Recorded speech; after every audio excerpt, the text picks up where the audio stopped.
Tak ada yang benar-benar siap menghadapi kemurkaan yang tak kasat mata. Terutama jika kemurkaan itu datang dari sesuatu yang selama ini dianggap tak lebih dari mitos di warung kopi atau dongeng tukang gali sumur. Namun bagi Karmin, seorang tukang bangunan dari Semarang yang merantau ke Kalimantan demi sesuap nasi, semuanya dimulai dari satu hal yang tak pernah ia duga, sebutir telur yang diletakkan begitu saja di bawah pohon besar. Hari itu, hutan di pinggiran proyek terlihat biasa. Kabut tipis menggantung, aroma tanah basah bercampur sisa embun menggantung di udara. Karmin dan kawan-kawan tengah mengerjakan fondasi untuk sebuah villa milik seorang pengusaha kaya yang katanya ingin hidup menyatu dengan alam. Sebenarnya Karmin sudah kelelahan, tapi nasi bungkus yang dibawanya dari barak hanya berisi nasi putih tanpa lauk. Perutnya berteriak, sementara suara mesin molen terus menderu tanpa henti. Saat mencari tempat teduh untuk makan, Karmin melihat pohon besar yang rimbun tak jauh dari lokasi. Batangnya penuh benjolan seperti urat yang membeku, akarnya menonjol dan berkelok seperti tangan yang ingin mencengkeram bumi. Di bawah pohon itu, ia melihat sesajen, sebutir telur ayam kampung utuh, diletakkan di atas daun pisang bersama beberapa kuntum bunga kering dan kepulan kemenyan yang sudah padam. Tidak ada penjaga. Tidak ada tanda peringatan. Hanya sunyi dan desir angin. Tanpa berpikir panjang, Karmin mengambil telur itu. Dalam pikirannya, ini hanya makanan. Dia butuh tenaga, bukan cerita-cerita mistis yang tak masuk akal. Telur itu ia bawa ke dapur barak dan digoreng dengan minyak seadanya.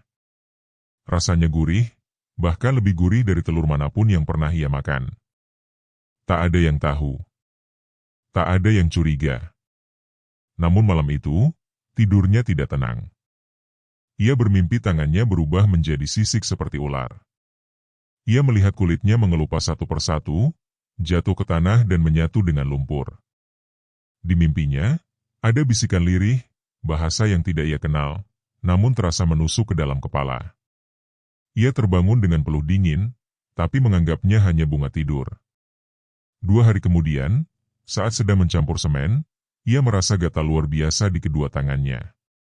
Saat ia gulung lengan baju, kulitnya terlihat aneh, melepuh, mengelupas perlahan seperti ular yang sedang bersalin. Ia pikir ini karena semen. Mungkin iritasi. Ia oleskan balsem, lalu bekerja lagi. Tapi rasa perihnya justru makin menjadi.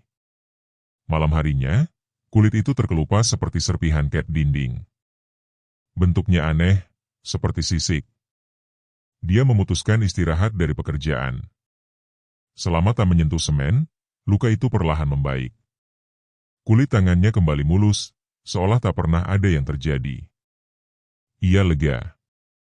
Tapi begitu kembali ke lokasi proyek, menggenggam cetok dan menyentuh semen, kutukan itu seakan bangkit kembali. Tangannya kembali melepuh, lebih parah dari sebelumnya. Kulitnya pecah-pecah seperti retakan genting tua. Bahkan air hujan pun terasa seperti bara yang menyiram luka terbuka. Karmin mulai merasa ada yang tidak beres. Ia pulang ke barak dalam keadaan gemetar. Tak ada yang bisa menjelaskan apa yang terjadi. Beberapa teman mengira ia terkena alergi semen. Tapi Karmin tahu, ini bukan alergi. Ini seperti azab. Ia mulai mengingat telur itu. Dan pohon besar itu. Dan bisikan dari mimpinya. Seminggu kemudian, ia memutuskan pulang ke Semarang. Ia tak bisa bekerja. Bahkan menyentuh air pun membuat kulitnya seperti terbakar. Namun sesampainya di rumah, kondisinya memburuk. Tidak ada semen di sana, tidak ada proyek bangunan. Tapi kulitnya tetap melepuh, menyebar dari tangan ke lengan, lalu ke dada. Ia mencoba berobat, tapi tak ada hasil. Bahkan dokter pun bingung. Setiap malam, ia mendengar suara ranting patah di luar jendela. Seperti ada yang mengintai. Seperti ada yang mengikuti sejak dari Kalimantan. Ibunya menangis melihat kondisinya. Ayahnya hanya bisa diam, tak tahu harus berbuat apa. Mereka lalu membawanya ke seorang dukun yang tinggal di lereng Gunung Merapi, orang tua yang konon bisa menyembuhkan penyakit aneh yang tak bisa dijelaskan logika. Karmin pasrah. Ia merasa waktunya tidak panjang lagi. Tubuhnya makin hari makin berat, seolah membawa beban yang tidak terlihat. Namun ia tidak tahu bahwa makhluk yang membawanya ke ambang kematian bukan sembarang makhluk. Dan telur yang ia makan bukan telur biasa. Ia telah mencuri persembahan dari tanah yang dijaga oleh sesuatu yang tak bisa dibunuh, tak bisa diusir, dan tak bisa dilupakan. Dan kutukannya baru saja dimulai. Di hari ketiga sejak kembali ke Semarang, Karmin merasa tubuhnya bukan lagi miliknya sendiri. Setiap pagi ia terbangun dengan kulit yang lebih mengelupas daripada sebelumnya. Dari kedua tangan, luka itu menjalar ke lengan, dada, bahkan punggung. Kulitnya seperti daun kering yang mudah rontok hanya dengan sentuhan kain. Bahkan angin sekalipun terasa seperti ribuan jarum menusuk pori-porinya. Tak ada demam. Tak ada batuk. Tapi setiap malam, ia merasa tubuhnya ditindih sesuatu. Berat, dingin, dan menyesakkan.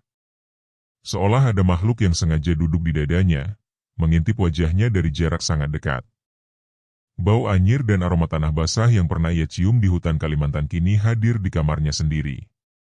Ibunya mulai sering membaca doa-doa. Tapi Karmin tahu, ini bukan lagi perkara doa-doa biasa.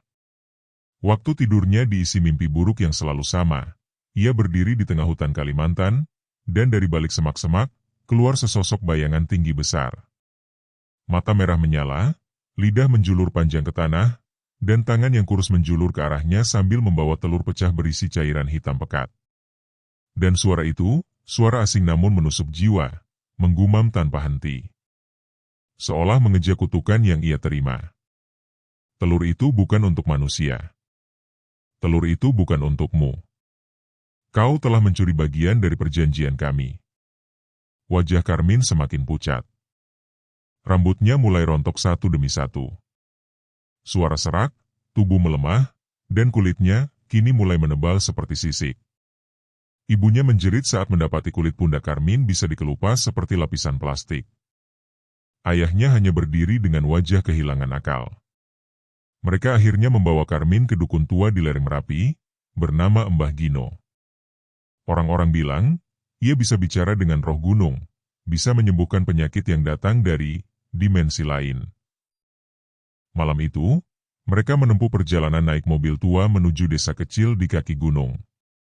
Suasana kabut menyelimuti jalanan, lampu kendaraan nyaris tak mampu menembus gelapnya malam. Karmin duduk di kursi belakang, menggigil. Tubuhnya tak hanya sakit, tapi juga berat. Seperti ada tangan yang mencengkeram punggungnya dari dalam. Saat tiba di rumah Mbah Gino, suasananya sunyi mencekam. Rumah kayu tua dengan lampu temaram, dan aroma dupa tipis menyambut mereka. Mbah Gino memandangi Karmin lama sekali. Lalu menghela napas panjang. Dia tidak sendiri, ucapnya pelan. Ada yang mengikutinya dari jauh, dari seberang pulau. Tanpa banyak bicara, Mbah Gino menggelar tikar dan memulai ritualnya. Dupa dibakar. Kemenyan ditiup. Karmin disuruh duduk bersila dan memejamkan mata. Mbah Gino membaca mantra yang terdengar seperti nyanyian, namun semakin lama suara itu berubah menjadi pekikan lirih yang menggetarkan dinding. Api lilin bergoyang kencang, angin tiba-tiba masuk dari jendela tertutup rapat. Dan mendadak semuanya berhenti. Lilin padam. Angin berhenti. Lalu terdengar suara tawa, pelan, panjang, dari sudut ruangan. Seperti suara perempuan yang tertahan di antara tangis dan kegilaan. Karmin membuka mata. Di depan matanya, asap dupa berubah bentuk, menjadi wajah. Wajah yang ia lihat dalam mimpinya. Mata merah, lidah panjang, dan suara desi seperti ular yang marah. Mbah Gino mundur. Tangannya gemetar. Ia mencoba membaca doa lagi, tapi lidahnya keluh. Keringatnya menetes deras. Lalu tubuhnya seperti didorong oleh angin besar, jatuh ke belakang dan terbanting ke lantai. Ibunya menjerit. Ayah Karmin melangkah maju, tapi mendadak perutnya mencucuk, seolah dipukul dari dalam. Keduanya terdiam, takut, tak mampu bergerak. Wajah Mbah Gino pucat pasi. Ia bangkit dengan tubuh lemas, lalu berbisik. Bukan tandinganku. Ini bukan jin biasa. Ini makhluk penjaga. Penunggu tanah yang dimakan sesajenmu.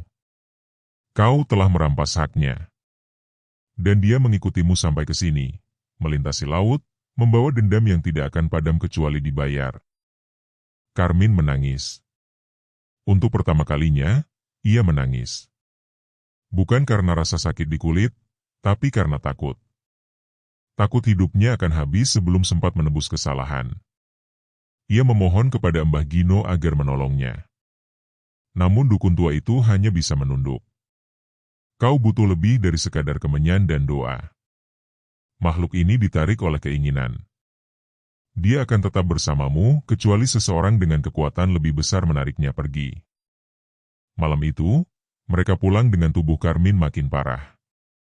Kini sisik mulai muncul di leher dan punggungnya. Kadang dia mendengar desisan di dekat telinga saat sedang tidur. Bahkan di kamar mandi, ia sempat melihat bayangan perempuan dengan rambut gimbal dan kuku panjang mengintip dari sudut kaca. Hari-harinya berubah menjadi penderitaan tanpa jeda. Tubuhnya tak lagi seperti manusia, dan pikirannya mulai digerogoti rasa putus asa. Namun di saat terakhir, saat harapan nyaris padam, seorang tetangga memberi saran yang terdengar seperti cahaya di ujung lorong gelap. Pergilah ke Boyolali. Di sana ada padepokan yang dijaga oleh seorang kiai besar. Orang-orang bilang, dia bisa memutus ikatan dari jin tanah. Tapi syaratnya berat. Karmin tak peduli. Ia siap melakukan apa saja. Asal bisa sembuh. Asal bisa hidup seperti dulu lagi.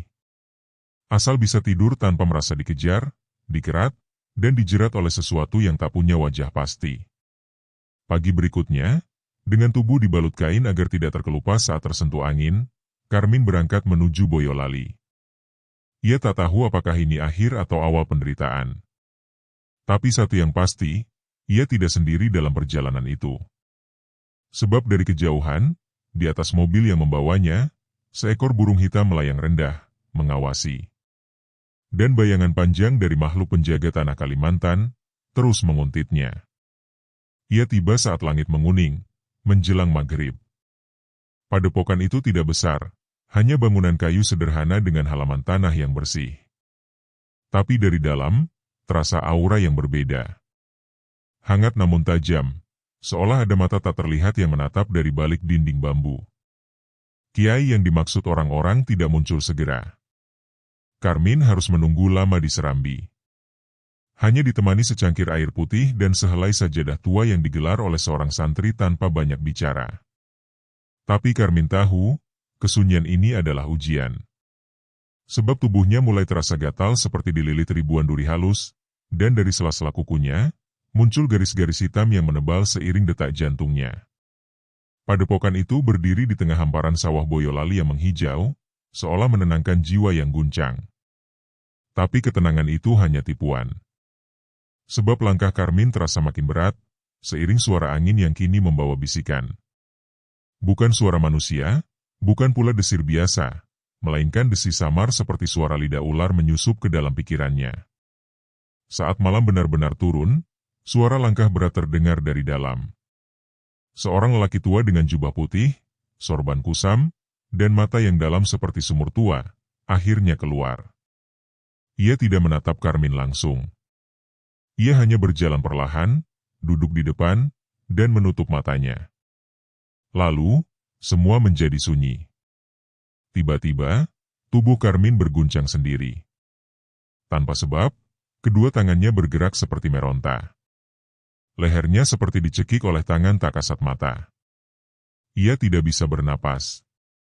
Dari mulutnya keluar suara aneh, berat dan tidak dikenalnya. Suara itu bukan miliknya.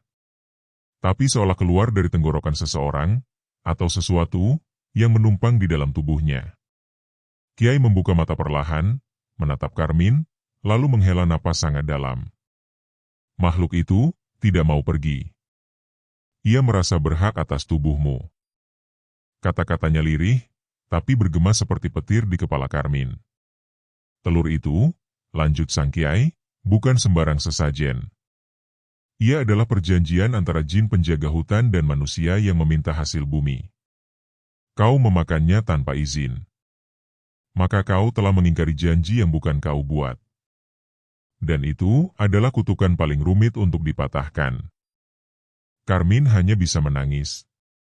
Bukan dengan air mata, tapi dengan suara isak yang tersendat. Suaranya seperti dirampas. Ia ingin memohon, tapi yang keluar hanya nafas berat dan lidah yang terasa kaku.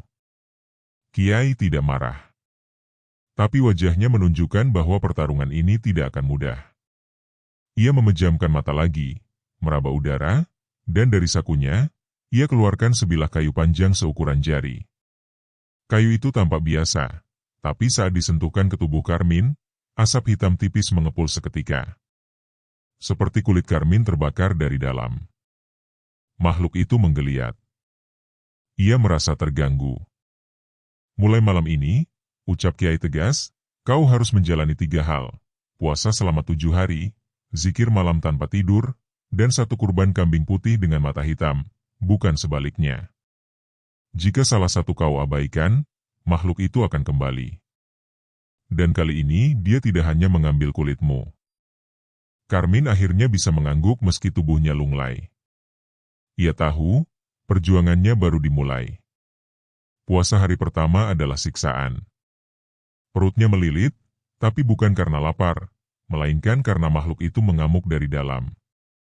Tangannya bergetar hebat, dan setiap kali ia membaca kalimat zikir, bayangan hitam muncul dari sudut mata. Seperti ada yang bersembunyi di balik tiang, mengintip dan tersenyum. Malam hari ia tidak tidur. Duduk bersila, membaca doa yang diberikan sang kiai. Tapi langit di atas kepalanya terasa berat. Awan bergerak tak biasa. Dan kadang ia mendengar langkah kaki mengelilingi rumah. Bukan 1 tapi puluhan. Seolah seluruh makhluk gaib dari Kalimantan dikirim untuk mengintimidasi. Di malam ketiga, Karmin jatuh pingsan. Tapi matanya terbuka. Ia melihat dirinya berdiri di pinggir sungai penuh lumpur hitam. Di seberang sana, makhluk itu menunggu. Dengan tangan membawa telur baru, kali ini lebih besar, pecah, dan mengeluarkan asap gelap pekat. Lalu, makhluk itu menenggak telur itu sendiri, menatap Karmin, dan tertawa. Saat bangun, kulit di punggungnya kembali melepuh. Tapi Kiai hanya berkata, itu perlawanan terakhir. Bertahanlah. Hari kelima, kambing putih dengan mata hitam akhirnya ditemukan. Tapi saat akan disembelih, kambing itu mengamuk luar biasa. Seolah tahu nasibnya, ia menubruk kandang, menendang tanah, bahkan berteriak nyaring seperti manusia. Tapi Kiai tetap melantunkan doa. Karmin disuruh memegang tubuh kambing itu dengan kedua tangan. Dan saat pisau menyentuh lehernya, terjadilah sesuatu yang tak bisa dijelaskan. Angin berhenti. Suara alam hilang. Waktu seakan membeku. Dari tubuh kambing itu, keluar asap hitam dan di dalamnya, bayangan makhluk Kalimantan tampak meraung, menggeliat lalu meledak menjadi kepulan api tak kasat mata. Karmin jatuh. Pingsan. Tapi kali ini, tidak ada mimpi. Saat ia terbangun, pagi sudah menyambut. Dan untuk pertama kalinya setelah berminggu-minggu, kulit tangannya tidak perih. Tidak ada sisik. Tidak ada gatal. Tidak ada bayangan di sudut mata. Nafasnya terasa utuh. Ia memeluk lututnya, menggigil, dan menangis. Tapi tangisan yang sekarang adalah kelegaan. Kiai hanya berdiri dari jauh. Tak berkata apa-apa. Tapi dari matanya, Karmin tahu, ia telah melewati batas kematian dan kembali. Namun saat langit mulai siang, dan suara azan zuhur berkumandang, seekor burung hitam terbang melintas di atas kepalanya. Lalu hinggap di pohon jati di depan padepokan. Burung itu hanya diam. Mengawasi. Mata hitamnya seperti kunci dari sesuatu yang tak sempat dikunci rapat. Dan Karmin, yang seharusnya merasa bebas, justru kembali dicekam rasa was-was yang tak ia pahami asalnya. Burung itu tidak sekadar binatang. Ia tahu itu. Diamnya terlalu dalam, tatapannya terlalu lama, dan dari sela-sela paruhnya kadang keluar desir suara, seperti suara pasir diseret rantai. Burung itu menetap selama 3 hari di pohon jati depan padepokan. Tidak makan.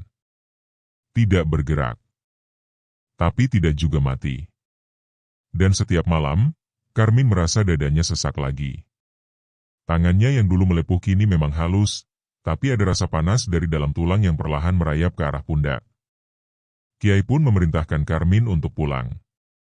Katanya, semua sudah diselesaikan. Tapi tatapan mata sang kiai tidak setegas sebelumnya. Ada keraguan kecil yang Karmin tangkap dari sorot mata tua itu, meskipun tak pernah diucapkan. Kiai hanya berpesan satu kalimat, lirih dan dingin.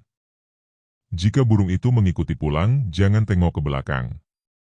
Karmin menuruti. Ia pulang ke Semarang, naik bus antar kota dari Boyolali dengan tubuh lelah, mata sayu, dan hati yang diguncang bolak-balik oleh rasa takut. Ia berusaha tidur sepanjang perjalanan, tapi tiap kali memejamkan mata, ia seperti berada di tepi sungai hitam tempat makhluk itu dulu menunggu. Di seberang, bayangannya sendiri berdiri tersenyum, dan menggenggam telur busuk yang meneteskan lendir ke labu. Di perempatan terminal Terboyo, saat bus mulai masuk kota, Karmin merasa sesuatu menggantung di udara. Bukan angin, bukan panas, tapi tekanan. Seperti ada beban besar di atas kepalanya. Ia melirik ke jendela, dan detik itu juga jantungnya berhenti sejenak. Burung itu masih sama. Masih diam. Tapi kini hinggap di atas tiang rambu lalu lintas. Menatap lurus ke arah bus yang ditumpanginya. Dan seolah sadar tengah dilihat, burung itu mengepak pelan, sekali saja, lalu menghilang ke arah barat, meninggalkan jejak angin dingin yang mengiris. Karmin tidak berkata apa-apa. Ia turun dari bus dengan lutut goyah. Saat sampai rumah, istrinya menyambut dengan pelukan dan air mata. Tapi Karmin hanya diam. Ada ganjalan yang tak bisa ia ceritakan. Ia tidak ingin menakuti siapa-siapa. Tapi malam pertama di rumah setelah berbulan-bulan, menjadi malam paling panjang yang pernah ia alami. Di dalam rumah, suara-suara aneh mulai muncul. Seperti telur pecah di lantai kamar mandi. Seperti desis uap dari belakang lemari. Dan terkadang, ia mencium bau tanah basah bercampur amis setiap kali membuka pintu dapur. Istrinya tak mencium apa-apa. Anak-anaknya tertawa seperti biasa. Tapi Karmin hanya duduk di kursi kayu warisan bapaknya, memandangi langit-langit rumah yang tiba-tiba seperti bergerak pelan. Tak jelas bergerak kemana, tapi tak lagi terasa sebagai atap yang diam. Malam kedua, telapak kakinya terasa dingin seperti direndam lumpur. Ia terbangun dengan kaki penuh bercak hitam. Ia membersihkannya dengan sabun, tapi tak ada yang hilang. Seperti tertanam dari dalam. Dan malam ketiga, sesuatu mulai mengetuk jendela kamarnya. Ketukan itu tidak keras. Pelan, berirama. Seperti kuku mengetuk kayu. Tapi dilakukan terus-menerus selama 1 jam. Karmin mengintip dari sela tirai, tak ada siapa-siapa. Tapi saat membuka jendela, angin yang masuk membawa selembar bulu hitam. Panjang. Tajam. Dan dari ujungnya, menetes cairan bening kekuningan seperti putih telur mentah. Pagi harinya, Karmin memutuskan pergi ke musola kecil di ujung gang. Ia berniat salat, tapi saat menyentuh air wudhu, tangan kanannya kembali terasa terbakar. Bukan dari luar, tapi dari dalam kulit. Ia buka lengan bajunya, dan seketika lemas. Kulitnya kembali bersisik. Bukan melepuh, tapi seperti ular yang sedang mengganti lapisan terluarnya. Sisik-sisik kecil bermunculan dari pori-porinya. Warna keabuan yang tidak bisa dijelaskan. Mengilat terkena cahaya matahari. Ia menutup lengan buru-buru, menatap cermin kecil musola, dan melihat matanya sendiri berubah. Bukan sepenuhnya, tapi iris hitamnya mulai memanjang mirip mata reptil. Ia berlari pulang. Tak jadi sholat. Tak sempat menjelaskan pada siapapun. Malam keempat, rumahnya menjadi sunyi yang mengerikan. Semua tidur. Tapi Karmin tak bisa memejamkan mata. Dari ruang tengah terdengar suara kursi kayu diseret perlahan. Ia tak punya keberanian untuk mengecek. Ia hanya bisa memeluk lutut di atas tempat tidur, mendengar detak jam yang semakin pelan, seolah waktu sedang dihisap sesuatu dari dalam dinding. Dan di tengah malam, terdengar sesuatu lagi. Suara langkah. Tidak berat. Tapi juga tidak ringan. Bukan kaki manusia. Seperti sesuatu yang diseret, bukan satu, tapi dua. Seperti ekor. Seperti tubuh melata. Langkah itu berhenti tepat di depan kamar. Ketika Karmin menahan nafas, sesuatu menggores daun pintu dari luar. Bukan tangan. Tapi kuku. Panjang dan sabar. Menggores pelan dari atas ke bawah, lalu berhenti. Sunyi. Tak ada suara. Tapi esok paginya, anak bungsunya mendapati goresan di pintu kamar itu seperti tulisan. Tak bisa dibaca. Tapi tampak seperti aksara kuno dari dunia yang bukan dunia ini. Istrinya mulai cemas. Ia mengira Karmin kerasukan. Tapi Karmin tahu, ini bukan tentang kerasukan. Ini adalah sisa dari perjanjian tak tertulis yang tak sengaja ia langgar. Kutukannya belum habis. Jin itu belum kenyang. Dan mungkin butuh tumbal lain. Malam kelima, Karmin bermimpi ia kembali ke Kalimantan. Tapi bukan sebagai manusia. Tubuhnya kini menyatu dengan lumpur. Tangannya bercakar. Mulutnya tak bisa bicara. Ia berdiri di bawah pohon tempat telur itu dulu diletakkan. Dan dari atas seekor burung hitam menatap, lalu membuka paruh, dan mengeluarkan suara manusia. Kau sudah menyalahi takdirmu, Karmin, sekarang kau milikku. Karmin terbangun dengan tubuh basah kuyup. Tapi bukan keringat. Kakinya berlumuran lumpur basah. Dari jendela, seekor burung hitam bertengger di kabel listrik depan rumah, dan matanya menyala merah. Karmin terpaku. Pandangannya terkunci oleh mata burung itu, seolah ada aliran panas yang mengalir dari retina ke dadanya. Ia tahu betul, makhluk itu bukan burung biasa. Itu jelmaan dari sesuatu yang selama ini membuntutinya, menunggu dengan sabar, menatap dari balik tirai kenyataan, dan sekarang, siap menuntut. Tuntutannya bukan uang. Bukan nyawa secara langsung. Tapi lebih ke arah kehancuran perlahan, dari akal, dari iman, dari cinta keluarga. Karmin bisa merasakannya. Seperti seseorang yang tahu kapan ajal datang, tapi tidak tahu caranya melawan. Pagi itu, ia menemukan dinding rumah dipenuhi coretan aneh.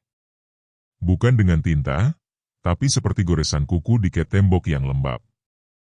Polanya membentuk pusaran. Di tengah pusaran itu, tergambar jelas, telur. Bulat, besar, dengan retakan di bagian atas seperti hendak menetas. Istrinya menangis melihat itu. Apa ini, Pak? Kenapa setiap hari ada hal aneh terus? Rumah kita, kok seperti kuburan? Karmin tidak menjawab. Ia tahu, kebohongan tak bisa lagi menyelamatkan keluarganya. Tapi kejujuran pun hanya akan membawa mereka pada ketakutan yang lebih dalam. Maka, ia hanya diam. Tapi diamnya bukan pasrah. Diamnya adalah ketakutan yang telah mengakar. Anak-anak mulai berubah. Anak sulungnya, yang biasanya ceria, kini lebih sering menyendiri. Matanya cekung, dan lidahnya mulai gagap. Ia menggambar sesuatu di buku tulis, seekor makhluk bertanduk dengan tubuh manusia dan kepala telur pecah. Anak bungsunya mulai bicara dalam tidur. Kalimat-kalimat aneh, bukan bahasa manusia. Dia sudah di depan pintu, gumamnya suatu malam sambil memeluk boneka. Jangan buka. Kalau dibuka, Bapak akan dibelah. Karmin terbangun dan hampir jatuh dari tempat tidur. Nafasnya memburu, tubuhnya menggigil. Ia mendekap anaknya erat, tapi anak itu hanya menatap ke arah dinding dan tersenyum kecil, senyum yang bukan milik manusia seusianya. Hari-hari berlalu. Carmine mulai kehilangan realitas. Ia tak lagi bisa membedakan mimpi dan bangun. Di tengah siang, ia sering mendengar desisan dari dalam dinding. Bau amis menguar dari kamar mandi setiap kali ia menyalakan keran. Cermin di kamar selalu memantulkan bayangan yang bukan miliknya. Puncaknya adalah malam itu. Angin tak berembus. Tapi daun-daun di depan rumah bergerak cepat seperti sedang dikejar sesuatu. Langit gelap, bukan gelap malam, tapi gelap pekat seperti selimut tebal menindih dunia. Istrinya terbangun dengan mata merah dan tubuh lemas. Ia menangis seharian karena terus mendengar suara tangisan bayi dari kolong tempat tidur. Carmine tak tahan lagi. Ia mengambil lampu minyak dan mendatangi pojok belakang rumah. Tanah basah di sana bergetar pelan, seperti ada sesuatu yang hendak keluar. Ia gali dengan tangan telanjang. Tanpa alasan. Hanya naluri yang membimbing. Dan di kedalaman sekitar 1 meter, ia menemukan benda bulat keras. Telur. Masih utuh. Tapi kini warnanya hitam, seperti batu bara basah, dengan serat-serat kasar menyelubungi cangkangnya. Ia mengambilnya. Gemetar. Tubuhnya panas. Tangannya berdenyut. Tapi ia tak bisa melepas benda itu. Telur itu seperti menempel di kulitnya. Seperti daging yang menyatu. Saat ia masuk kembali ke rumah, anak-anak menangis bersamaan. Istrinya menjerit tanpa suara, mulut terbuka tapi tak keluar apapun. Lalu, lampu padam. Gelap. Dari dalam kegelapan, Carmine mendengar langkah.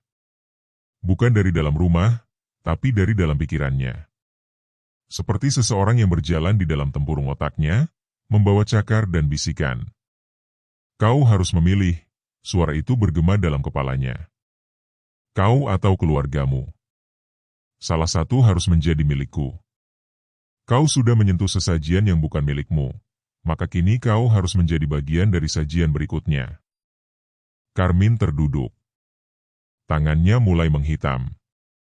Sisik muncul di leher. Lidahnya membelah. Ia melihat bayangan dirinya sendiri berdiri di depan pintu, menggenggam telur dan tersenyum. Bukan senyum ramah, tapi senyum pemangsa. Kau manusia, atau hanya daging pinjaman? Suara itu melanjutkan. Kalahkan aku, jika kau manusia. Carmine berteriak. Ia lempar telur itu ke lantai. Tapi benda itu tidak pecah. Justru melenting, dan mulai retak dari dalam. Cahaya merah keluar dari sela-selanya. Bukan cahaya yang menyinari, tapi membakar.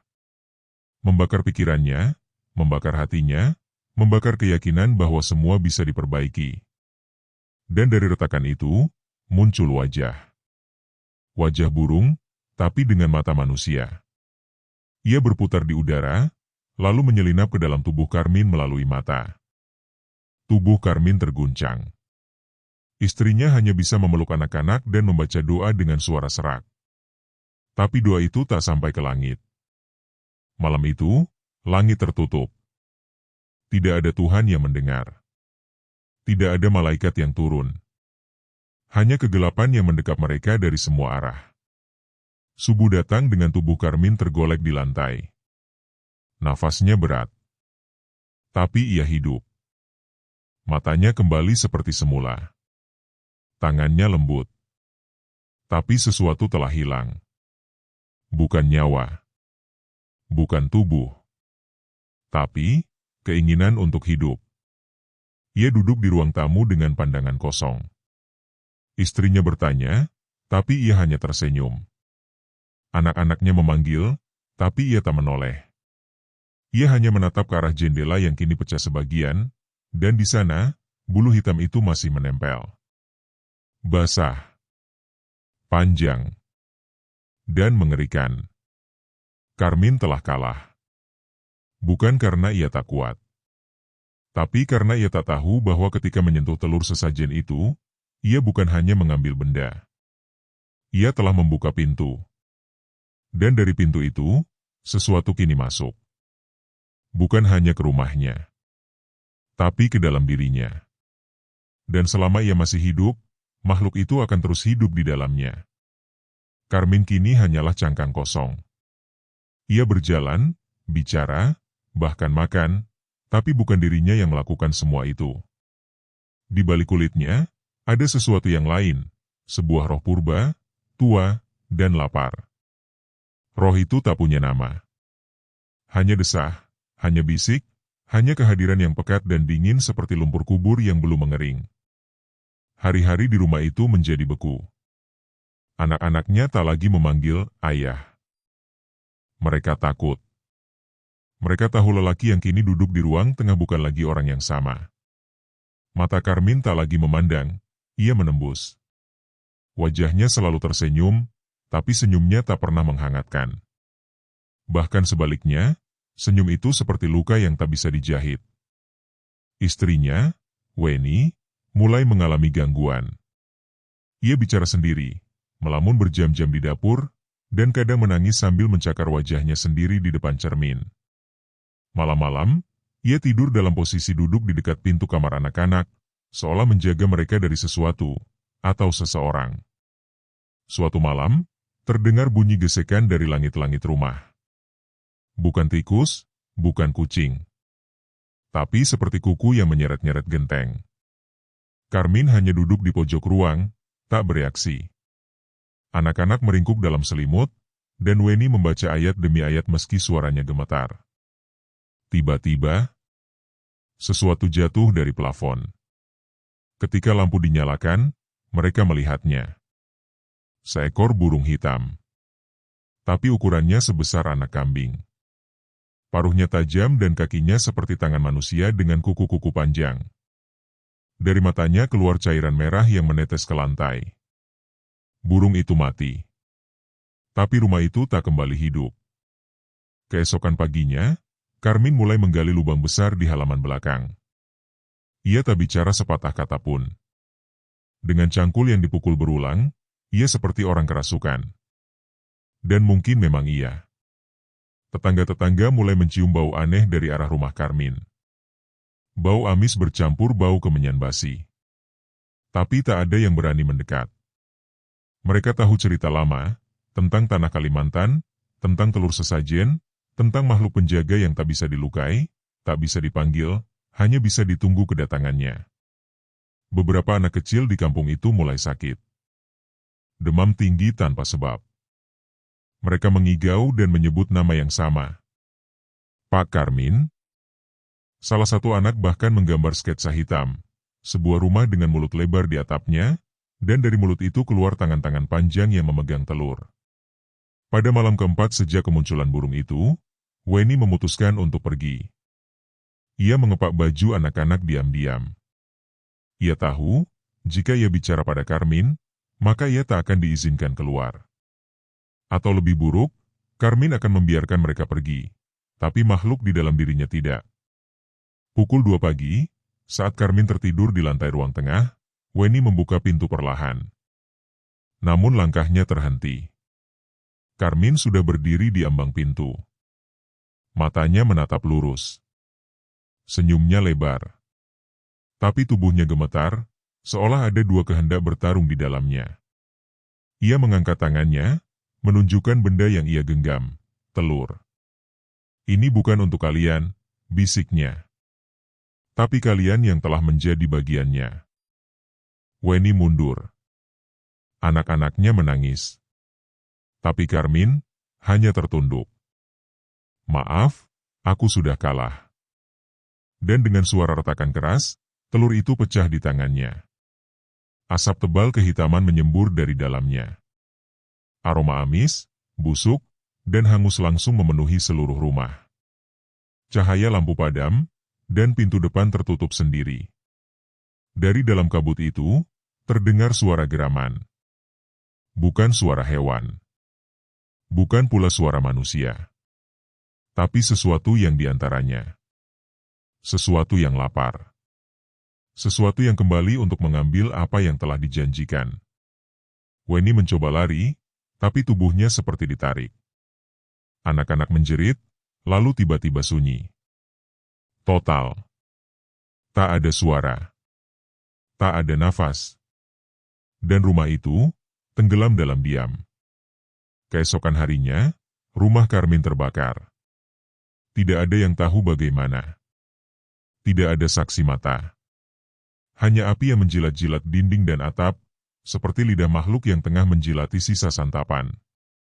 Para warga berbondong-bondong ke sana, tapi mereka semua mundur begitu melihat bayangan di balik jendela.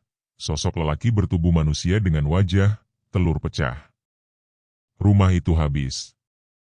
Hanya tersisa cerobong asap yang menjulang. Di bawahnya, ada lubang besar, tempat Karmin menggali. Dan di dasar lubang itu, terlihat banyak cangkang telur hitam. Beberapa minggu kemudian, tempat itu dibiarkan kosong. Tak ada yang berani membangun ulang. Semua tahu, tanah itu sudah dimiliki. Setiap malam, terdengar suara burung dari atas pohon. Kadang suara tangis anak kecil. Kadang suara perempuan menyanyi, dengan nada sumbang dan lirih. Yang paling aneh adalah ini. Setiap pagi, selalu ada telur di depan puing rumah itu. Telur utuh. Bulat. Bersih. Tapi siapapun yang memungutnya, tak pernah kembali. Warga sudah paham. Sesajen yang dulu diambil oleh Karmin, kini menuntut balasan yang abadi. Dan tanah itu akan terus meminta.